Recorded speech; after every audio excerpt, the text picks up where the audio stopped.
हाय, आज आहे लखनचं लग्न, त्यासाठी मी छानशी रेडी झाले आणि थोड्याच वेळात जे आहे गाड्या दारासमोर आल्यात आणि सर्वात आधी नवरदेवाची गाडी निघाली. त्यानंतर आमच्या सर्वांच्या गाड्या निघाल्या आणि ती थोड्याच अंतरावर नवरीचं गाव आहे, त्यामुळे आम्ही लवकरच तिथं पोहोचलो. तिथं पोहोचल्यानंतर जे नवरदेवासाठी नाश्त्याचं वगैरे सामान आणण्यात येतं ते त्यांनी आणलं आणि त्यामध्ये एक विशेष गोष्ट अशी बघायला मिळाली की त्यांनी सर्व जे पदार्थ आहेत ते वेगवेगळ्या ताटामध्ये आणलेले होते. इथं 9 ते 10 ताटं त्यांनी आणलेले होते आणि सर्वांमध्ये वेगवेगळे पदार्थ त्यांनी आणलेले होते. ते पदार्थांचा वगैरे सर्वांनी नाश्ता केला. नवरदेव नवरदेवाचे मित्र वगैरे बाकी आम्ही सर्वांनीही नाश्ता केला. त्यानंतर नवरदेवाला कपडे वगैरे चढवण्यात आले. नवरदेवाची तयारी झाली आणि बँड बाजासहित नवरदेव निघाला वरात घेऊन मंडपाकडे. आम्ही पण सर्वजण मंडपामध्ये आलो. मंडपामध्ये बाहेरच त्यांनी छान असं डेकोरेशन होतं.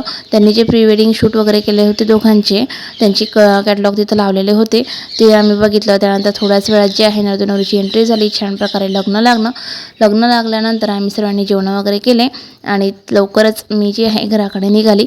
घरी पोहोचलेच तर बघते तर काय छान असं नवरीच्या एंट्रीचं इथं स्वागताची छान प्रकारे तयारी करून ठेवलेली होती. तयारी बघितली. मी फ्रेश वगैरे झाले आणि थोड्याच वेळात नवरदेव नवरीही घरी पोहोचलेत. नवरदेव नवरीचं फटाक्यांनी छान प्रकारे स्वागत करण्यात आलं. त्यानंतर नवरदेव नवरी गेले तर मंदिरामध्ये देवदर्शन वगैरे घेऊन आल्यानंतर आता बाकीचे रिच्युअल जे आहे त्या करण्यात येतील.